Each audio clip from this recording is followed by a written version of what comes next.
there, I'm Clarence Waldron. Welcome back to Black Muse. Tonight's guest is Wil Crosby, a dedicated guitar player, guitar virtuoso, all of that. He's a dedicated teacher at our Chicago West Community Music Center. Along the way, he hasn't said this, but along the way, he has played for Aretha Franklin, Mavis Staples, George Benson, and so many others. Also, he has a special concert coming up with the Lake Street Band on July 25th at 7 p.m. at the Columbus Park Refectory, 5701 West Jackson. 5701 West Jackson, July 25th. And yes, sir, it is free. So don't miss out. Let's get started with Wil. Hey, how are you? I'm doing great, Clarence. How are you? Okay. That's good. Let's start at the very top. Tell us Okay. about this band, this Lake Street Band that you formed, and who's in the band, and just give us a little bit of that first. Okay. Well, these are guys that when I'm doing other gigs, uh, I figure like 8 out of 10 times they're on the gigs. And I love playing with them. They're great players. And mostly important is that the spiritual chemistry is on point. Um, I mean, everyone wants to have like the world's greatest players, but sometimes, well, for me, it's more important that the spiritual chemistry is on point. You know, where everyone loves playing together, positive vibe, and musically and verbally, you know, everyone pays attention and listens to each other. Um, on drums, I have Mr. Malcolm Banks. Malcolm had played with I believe it was the first run musicians with the emotions. When it, uh, Yes. Now Malcolm, I'm pretty sure he did the first tour straight out of high school for a whole year when they were opening up for Earth, Wind, and Fire. Whoa. And yeah, he's a great person, a great drummer, a great listener, and you know he just communicates well verbally and musically. And we got him on drums, and on bass we have Mr. John Cotwell. Now John is very popular in the blues community. He's worked with a lot of the blues greats, and he also did a run with the Isley Brothers as well. Okay. And he's also a great person as well too. And on keys we have a young man by the name of Mahmoud Khan. I actually met Mark doing some gospel recordings and got his number and invited him, you know, to play on some other gigs. And he's a great player, great person. And I'm pretty sure he spent some time working with his vocalist, Avery Sunshine. Oh yeah, And yeah. yeah, he's pretty popular on the neo soul uh, circuit. And as vocalist, we have a young lady named Lovey Blue, who is a great person to work with, a great person, period. Great vocalist. She's has the perfect energy. You know, when we learn this stuff, you know, she never has a problem. I don't know if I can learn that. She's like on it, call me the next 2 days. I got it. And you know, she always her energy always kind of uplifts everyone else. Yes. And now Lovey, as far as I know, she's done a lot of neo soul. She's done a lot of that community of playing, but she's Lovey can sing anything. She's a great singer. And we have two keyboard players. The second keyboard player is Quentin Johnson, and he's one of ours. He's from Chicago West, and Okay. I knew Quentin when he was shorter than I was, or I am, and he's like taller than I am now. But he is such a role model for young musicians. He's very mannerable. His playing is great. He plays drums, he plays keys, he plays the bass. and he listens. He can be corrected without being offended, and that's so important in anything, actually. But he's man. So when I was putting this together, I was like, I gotta have Q with me, So Yeah. Yeah. and I thought about this. I said, now I love being out front, but to be honest, I actually have more fun grooving with the whole band. So Mm-hmm. then I also need to come up with a concept. Um, and I figured that would be a great concept to pay tribute to the great artists that have passed on from 2024 and 2025. So that's pretty much where we'll be going from. Got it. Got it. So now what can we expect on the 25th? What kind of show can we expect? A great show. All we're right. gonna have, we're gonna have a great show. We're gonna have some fun. We're gonna have fun together. We're gonna have fun with the audience, and we're gonna have songs that are very um, popular songs with pretty much all uh, generations. I guess because they were such great hits, they didn't just get played for a period and that was it. So looking to have a great time. We're gonna be playing some great song selection. Got it. Got it. Now, you're a dedicated instructor at the Chicago West Community Music Center for like more than 2 decades, right? Have you been Uh, there that Getting long? close to it. Yeah, yeah, okay. So how would you describe your students? Well, describe your students. I think we have students from all walks of life. What we try and do is try to meet them where exactly where they're at, and take it from there. Um, have a lot of students that are there because they want to be there and they're very interested in music and becoming better at it. So it's a pleasure to be able to work with them, and also more importantly to watching them develop. And I can't do nothing but that does number put a smile on my face to see that. You know, just thinking about it, just makes me grin. Yeah, yeah. So now what's the best advice you can give a student who's learning how to play, well, let's say the guitar? What's the best advice for someone starting out, do you think? Um, practice, Okay. practice, be consistent in your practice. First of all, learn how to practice, or I should say, what to practice and how to practice, and be consistent with that. And very seldom musicians, even myself, sometimes, when you're setting up and you say you're going to work on some stuff, you can kind of find yourself playing stuff that you already know, entertaining yourself. But in order to develop and get your technique or develop certain techniques and things, you got to work on stuff that may not sound good to you or anybody else in the house. But that's what's got to be done in order to be able to progress, as a good musician. And listen to a lot of people. And for myself, I was not shy about asking questions about guitar. I would ask anybody if I see somebody doing something like, man, how'd you do that? You know, Okay. and I All right. still do that. Yeah. Yeah. Yeah. Let's move to the Queen of Soul, Aretha Franklin. How did you get that gig with her?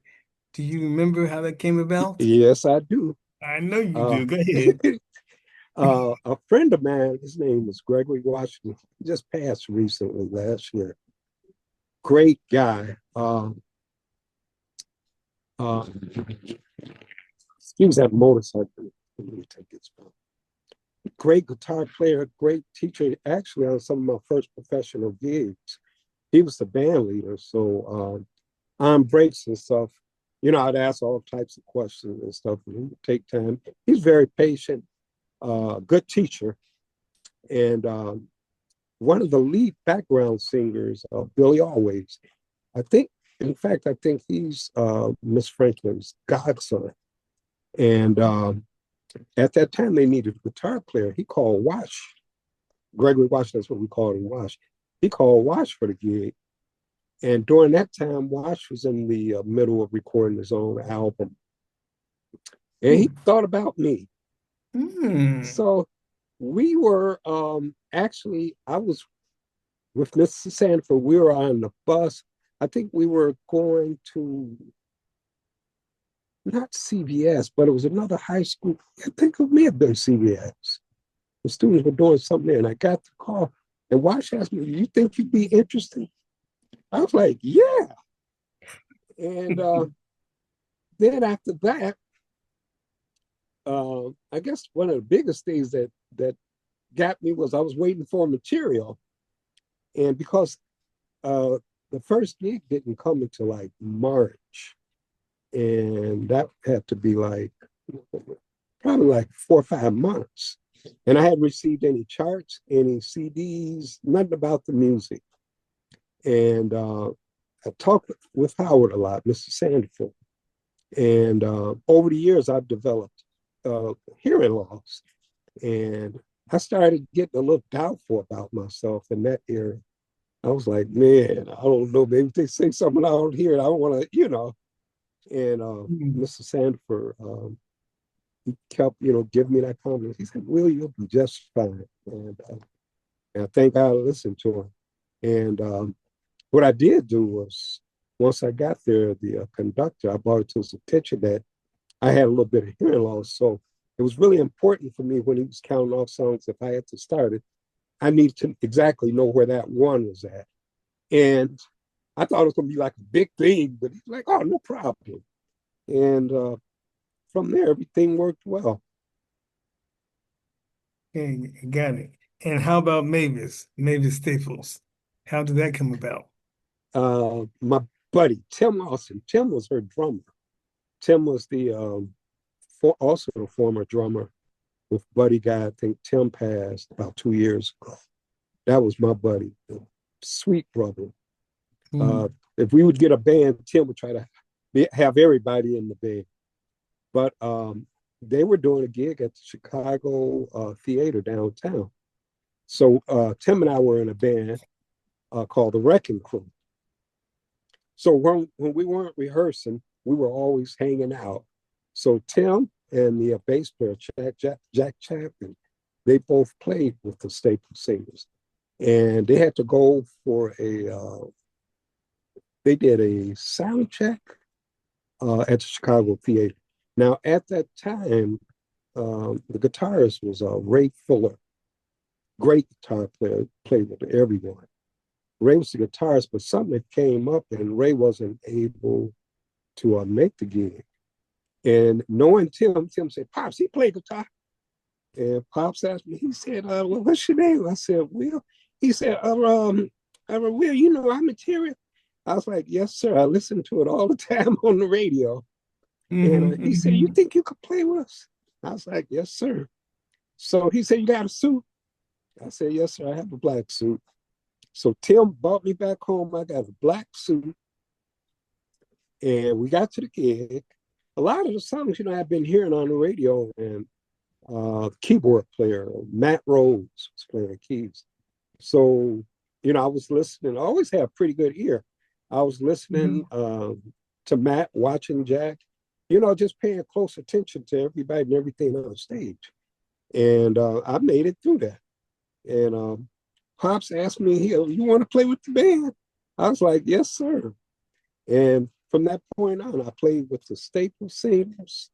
Um, and after that, I worked with Mavis when Mavis did her solo project.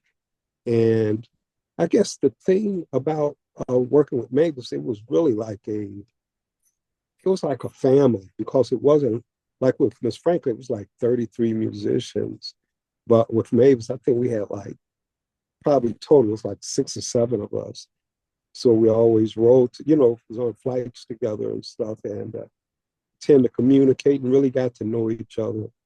And boy, I tell you, I learned so many life lessons working with Mavis and with Pops. Now, let's stop there. Examples of what you learned from Mavis. Um, well, things that I learned were things that were reiterated by my dad was, um, when we were in the presence of ladies, watch your language.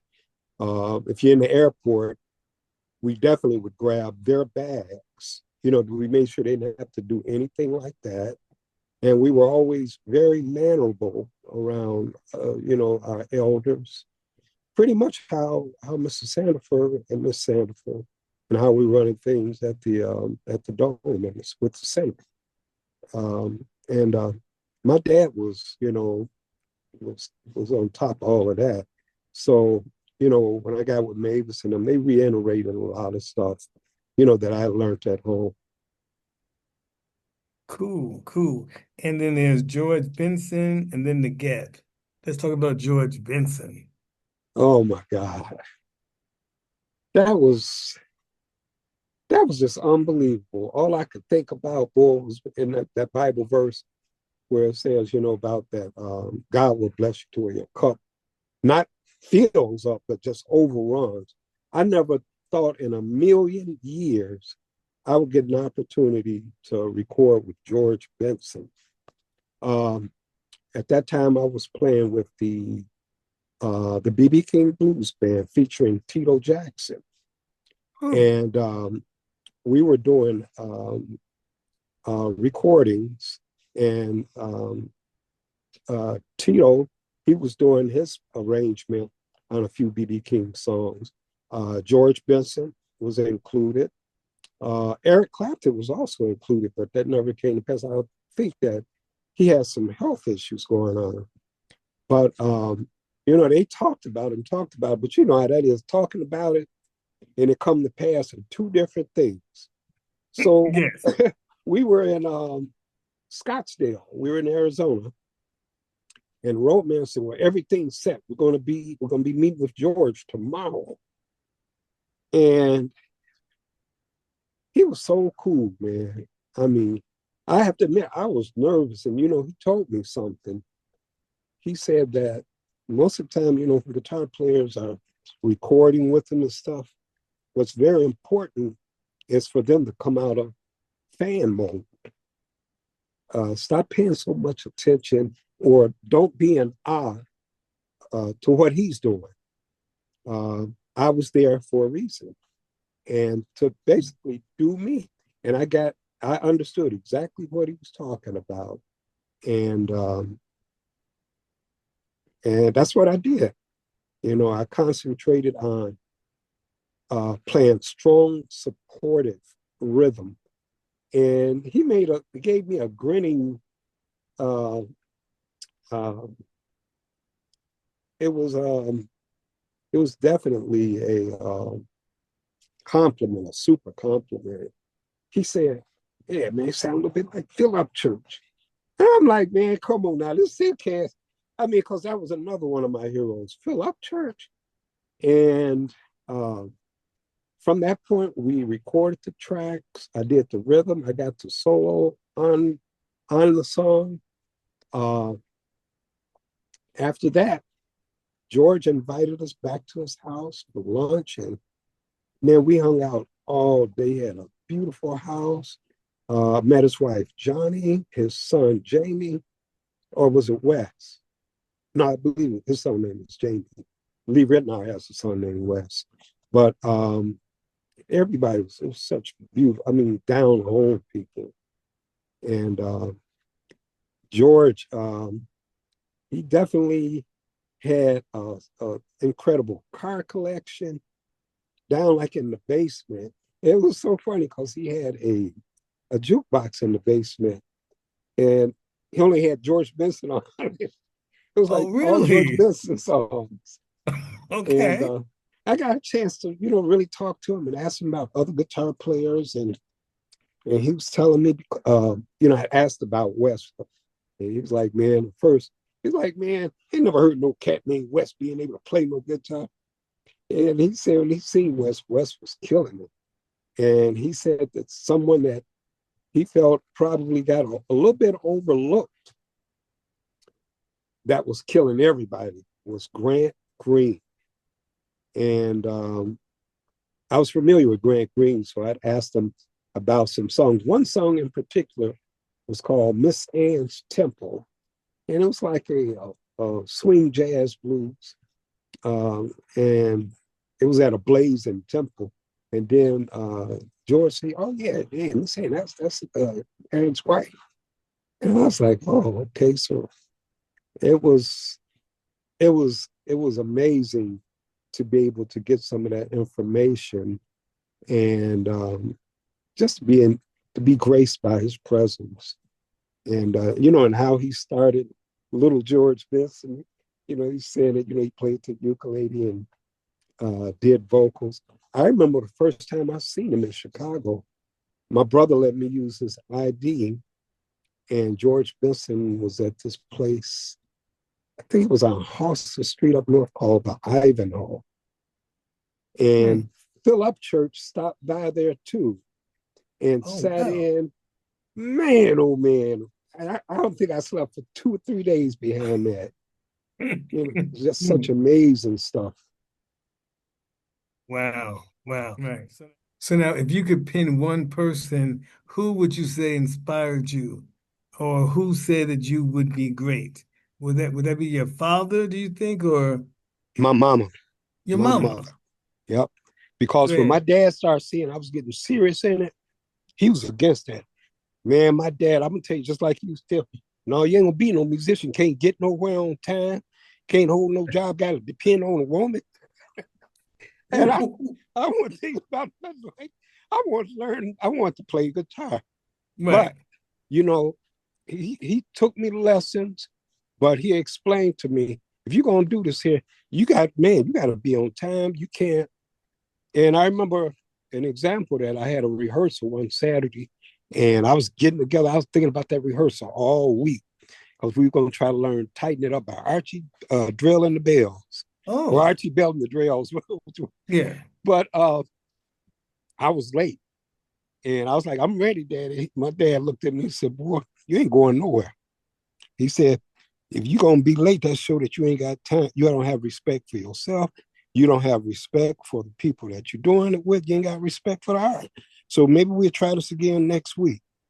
And I had my mouth poked out, but I didn't let him see that. But yeah, I had to wait till next week. He didn't take me. Wow. Yeah, my Yeah. dad was serious about time. Man, he did not play that. Yeah, my Now, mom was always encouraging. My mom told me, she said, if somebody else can do it, you can do it. All you got to do is pray and ask God. And that's what I did. I like that. Pray and ask God. Yes, I Done. still pray and Yes. ask Him. I, So now you are a proud family man, critically acclaimed musician. How would you like to be remembered, Will? um, well, the way I am, giving. When I'm with you, I'm with you. If I'm not, I ain't gonna do you wrong, but I'm not gonna, I won't be there. But and I guess I get that from my dad. I'm sometimes my wife says sometimes I can be a little too giving, but from all that's been given to me, I can't help but to be giving.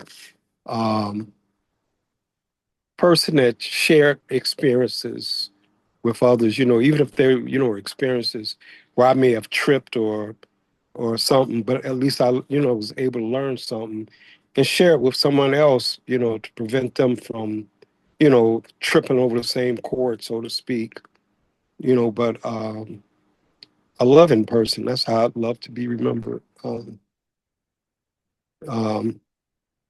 I love playing guitar. I used to want to be the world's greatest guitar, and I want to be the world's greatest Will.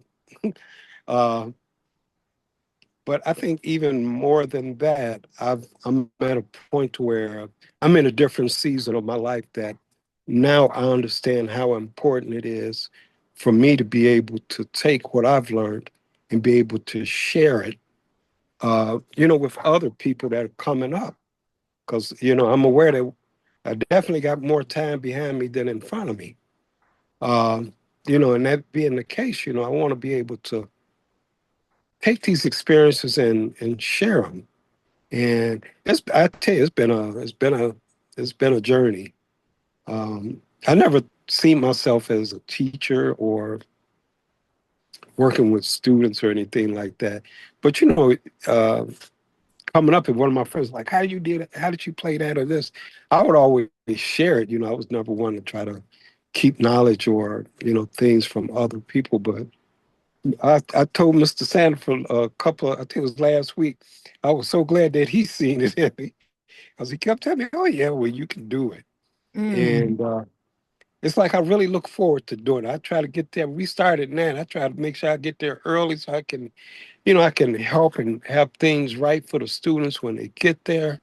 And because I understand that we can do a run and say, for instance, one student out of 40 students. This is just an example. We have impact on all of our students.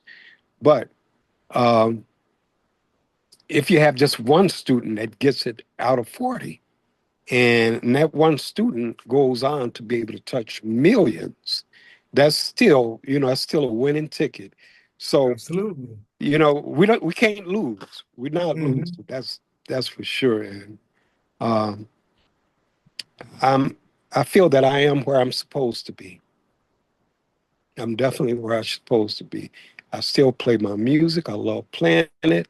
And Friday, I'm gonna get a chance to play with people that I enjoy playing with. And I told Mr. Sandifer wish he wasn't so busy because I would love to have him playing with me. Oh You know, yeah, oh yeah, yeah. But I'm looking for a great time.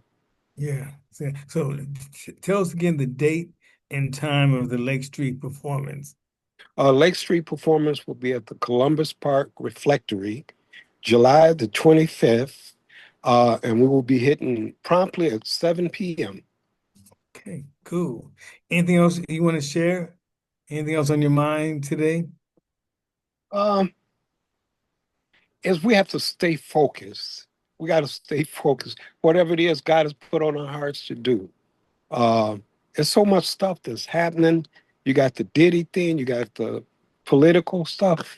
We have to stay focused on what we've been told to do because if not, all the stuff that's going on, we can waste up a whole bunch of energy on it and it's not going to change anything as far as that's concerned. So one thing that me and Mr. Sanford talk about all the time is we're able to know, when it's the enemy trying to bring about things to get us distracted.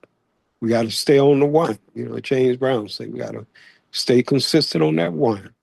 Day on the one. Yeah. Yeah, yeah. Okay. Well, thank you for your time once again. Hey, But thank before, you.